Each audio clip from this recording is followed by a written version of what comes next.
নমস্কার বন্ধুরা, চ্যানেল বংবাইটে আপনাদের সবাইকে স্বাগত। আজ আপনাদের জন্য নিয়ে এসেছি পারফেক্ট তিলের নাড়ুর রেসিপি। কিভাবে তিল বাছতে হয়, প্লাস কিভাবে গুড়ের পাক দিতে হয়, প্রতিটা পুঙ্খানুপুঙ্খভাবে এই ভিডিওটিতে আপনাদেরকে উপস্থাপনা করব। 250 গ্রাম তিল নিয়ে নিলাম। এবার এটাকে একটু ভালো করে ড্রাই রোস্ট করে নেব। এবার একটা কড়াই নিয়ে নিয়েছি এবং ভালো করে হাই ফ্লেমে গরম করে নিয়েছি। এবার তিলগুলো এর ভেতরে দিয়ে দেবো।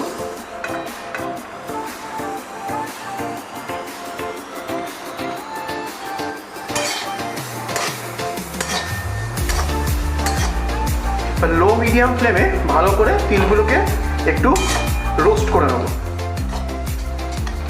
কন্টিনিউয়াসলি নাড়াতে হবে।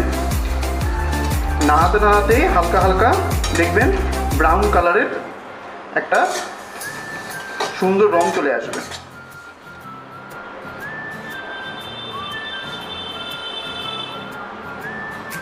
সুন্দর একটা ঝরঝরে টেক্সচার চলে এসছে এবং তিলের থেকে একটা ভালো রোস্টেড গন্ধ বেরোবে। তখনই বুঝতে পারবেন তিলটা পারফেক্ট রোস্ট হয়েছে। তিলটা ভালো করে রোস্ট হয়ে গেছে। এবার আমি এটাকে ঠান্ডা করার জন্য একটা পাত্রে ঢেলে নেব। এবার তিলটাকে ঠান্ডা করার জন্য আমি একটা পাত্রে ভালো করে ছড়িয়ে দেবো।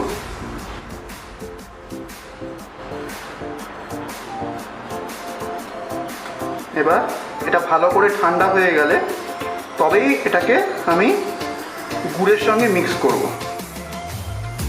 আমি একটা কড়াই এবার বসিয়ে নিয়েছি। মিডিয়াম ফ্লেমে আমি কড়াইটাকে ভালো করে গরম করে নিলাম। নিয়ে 1 কাপ মতো আখি গুড় এর মধ্যে দিয়ে দেবো। আখের গুড়।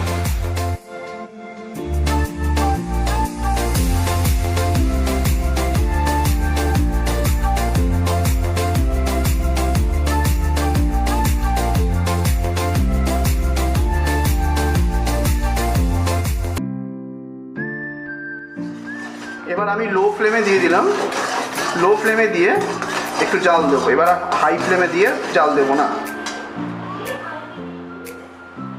দেখুন সুন্দর একটা সরু তারের মতো হয়ে পড়ছে, কিন্তু আরেকটু ভালো করে জাল দিতে হবে।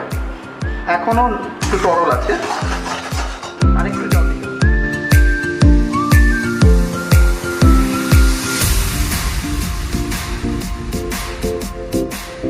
আরেকটা প্রসেস আছে। আমি একটা বাটির মধ্যে একটু জল নিয়ে নিয়েছি, ঠান্ডা জল। ঠান্ডা জল মানে রেগুলার জল নিয়ে নিতে পারেন, কোনো অসুবিধা নেই। এইবার সামান্য একটুখানি গুড় নিয়ে এর মধ্যে ফেলে দেখবেন।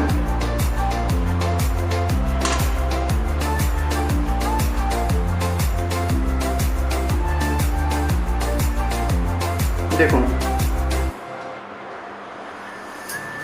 একটা মন্ডের মতো তৈরি হয়ে গেছে।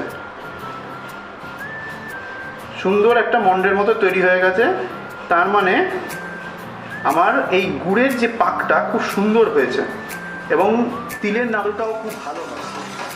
এবার আমি এর মধ্যে রোস্টেড তিলটা দিয়ে দেবো।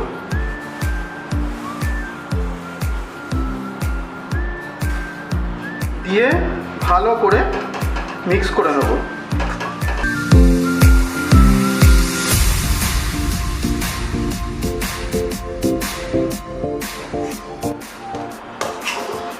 একটু ধীরে সুস্থে করতে হবে, ধৈর্য সহকারে, তাড়াহুড়ো করলে চলবে না। মিক্স করতে করতে একটা মন্ড মতো তৈরি হয়ে গেছে, আঠালো মন্ড মতো।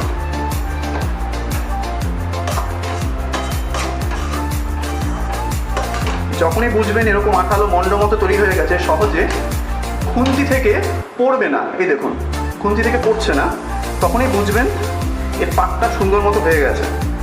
এবার এটাকে একটা পাত্রের মধ্যে আমি ঢেলে হালকা ঠান্ডা করে নেব। কখনোই এবার একটা প্লেট নিয়ে নিলাম।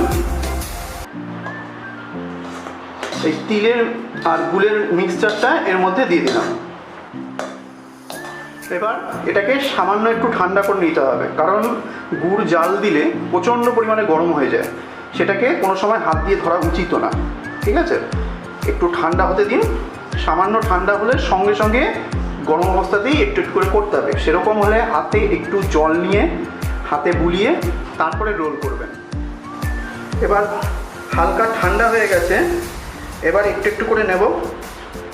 প্রচণ্ড গরম, হাত দেওয়া যাচ্ছে না, তাতেও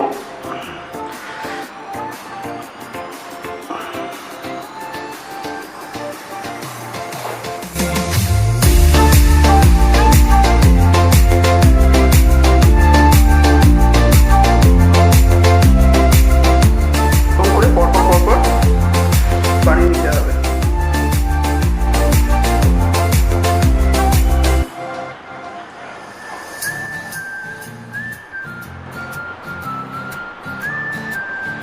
এভাবে পরপর পরপর সবকটা বানিয়ে নিতে হবে। দেখুন খুব সুন্দরভাবে তিলের নাড়ুগুলো বানিয়ে নিয়েছি।